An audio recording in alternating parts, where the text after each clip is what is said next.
யோவானாகிய நான் தேவ வசனத்தின் நிமித்தம் இயேசு கிறிஸ்துனுடைய சாட்சியின் நிமித்தமோ பத்மு என்னும் தீவிலே இருந்தேன். அப்பொழுது கர்த்தருடைய நாளிலே ஆவிக்குள்ளானேன். எனக்கு பின்னாலே எக்கால சத்தம் போன்ற பெரிய சத்தத்தை கேட்டேன். அது அல்பாவும் ஒமேகாவும் முந்தினவரும் பிந்தினவருமாய் இருக்கிறேன். நீ காண்கிறவற்றை எல்லாம் ஒரு புத்தகத்தில் எழுதி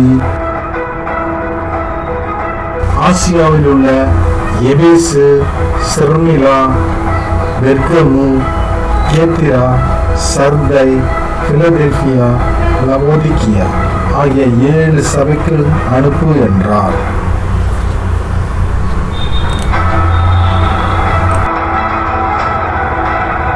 அப்பொழுது என்னுடனே பேசின சத்தத்தை பார்க்க திரும்பின போது 7 பொன் குத்து விளக்குகளையும் அந்த 7 பொன் குத்து விளக்குகளின் மத்தியிலே இலையங்கி தரித்து மார்பருகே பொற்கசைகளை கட்டியிருந்த மனுஷகுமாரனுக்கு ஒப்பான மனுஷனை கண்டேன்.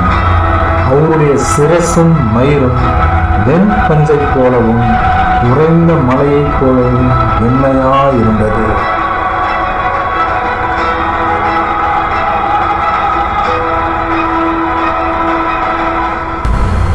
அவருடைய கண்கள் அக்கினி ஜுவாலையை போன்றிருந்தது. அவருடைய பாதங்கள் முளைக்களத்தில் காய்ந்த பிரகாசமான வெண்கலம் போன்றிருந்தது. அவருடைய சத்தம் பெரு வெள்ளத்து இரைச்சலை போன்றிருந்தது. தமது வலது கரத்திலே 7 நட்சத்திரங்களை ஏந்தி கொண்டிருந்தார். அவருடைய வாயிலிருந்து இருபுறமும் கருக்குள்ள பட்டயம் புறப்பட்டது. அவருடைய முகம் வல்லமையாய் பிரகாசிக்கிற சூரியனை போல் இருந்தது. நான் அவைகளை கண்டபோது செத்தவனைப் போலாகி அவருடைய பாதத்திலே விழுந்தேன். அப்பொழுது அவர் தமது வலது கரத்தை என்மேல் வைத்து என்னை நோக்கி, பயப்படாதே, நான் முந்தினவரும் பிந்தினவரும் உயிருள்ளவருமாய் இருக்கிறேன். மரித்தேன், ஆனாலும் சதா காலங்களிலும் உயிரோடு இருக்கிறேன். ஆமென். நான் மரணத்துக்கும் பாதாளத்துக்கும் உரிய திறவுகோலாய் இருக்கிறேன். நீ கண்டவற்றையும் இருக்கிறவைகளையும் இவைகளுக்கு பின் சம்பவிக்கிறவைகளையும் எழுது.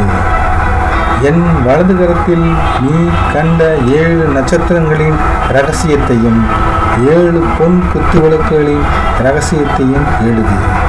அந்த 7 நட்சத்திரங்களும் 7 சபைகளின் தூதர்களாம். நீ கண்ட 7 பொன் குத்துவிளக்குகளும் 7 சபைகளாம். இதுவே